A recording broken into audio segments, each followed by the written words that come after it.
Welcome back. You're watching Fox and Friends First. President Trump ramping up the momentum on the world stage, welcoming the King of Jordan to the White House. Our nations have a very good relationship. We now have a great relationship. If the rest of the world just took a little bit of your humility and your grace to help us, we'd be in a lot better position. His Majesty knows we're doing very well in the Middle East. A lot of progress has been made in the Middle East. A lot.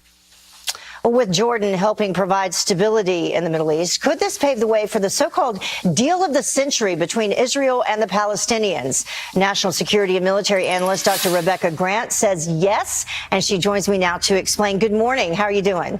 Good morning, Heather. Great. So let's talk about this, the deal of the century. What would that be, first of all, and is this what will lead to it? Jared Kushner and others have been working quietly for at least 6 months on restarting an Israeli-Palestinian peace process. We don't have a lot of details yet, but Trump and others are referring to this as the potential deal of the century. And key here is that Jordan must agree. Jordan is the guardian of the Islamic sites in Jerusalem and other places, and Jordan needs to be on board with this deal. Who does not need to agree? Well, according to Jared Kushner, perhaps Abbas, president of the Palestinian movement, may not need to agree. Kushner said, hey, Abbas hasn't changed his talking points in 25 years. We need the Palestinian people to agree. We need Jordan's agreement, Saudi, Gulf states, Israel, of course. But they may leave the official Palestinian leadership out. That's the very interesting point right now. So very different when you're talking about President Abbas agreeing versus the Palestinian people agreeing. Exactly, or they're trying to split that difference. We'll see how it plays out. A lot more detail to come, but the pace of activity has been incredible. I tell you, Trump's appetite for these big international deals, very high energy president. Yeah, let's talk about that. I mean, because it really, if you sit back and you think about it and the amount of, in terms of foreign policy, because a lot of folks are saying, well, foreign policy would not be his strong point, but he seems to be getting a lot of things done.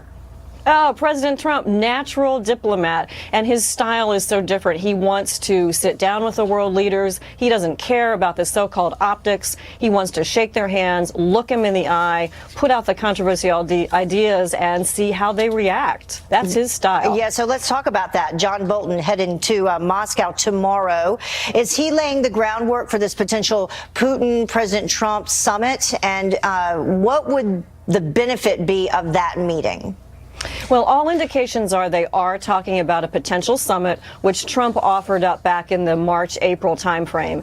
And listen, Heather, it's high time for Trump and Putin to meet. Such a long list of serious issues, starting with arms control, the nuclear situation, Syria, Ukraine, Iran, the status of NATO, on and on. Absolutely high time for the two of them to meet. And then obviously the whole issue that continues to haunt his campaign here, and that's, possible Russia collusion and Russia being involved in the election here.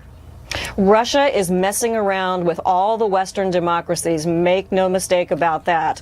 And there are other issues, too. Russia test launched 4 ICBMs off of a submarine. They've developed some very nasty military capabilities. We've seen their aggressive position in Syria. So there's a lot to talk about militarily. They're very freaked out by Trump's Space Force idea. So Bolton will get an earful about that as well when he visits Moscow. Yeah, it would be really something to see and interesting if that should unfold. Dr. Rebecca Grant, thank you so much for joining us. We appreciate it. Thank you, Heather. Lots to talk about. Well, the time now is about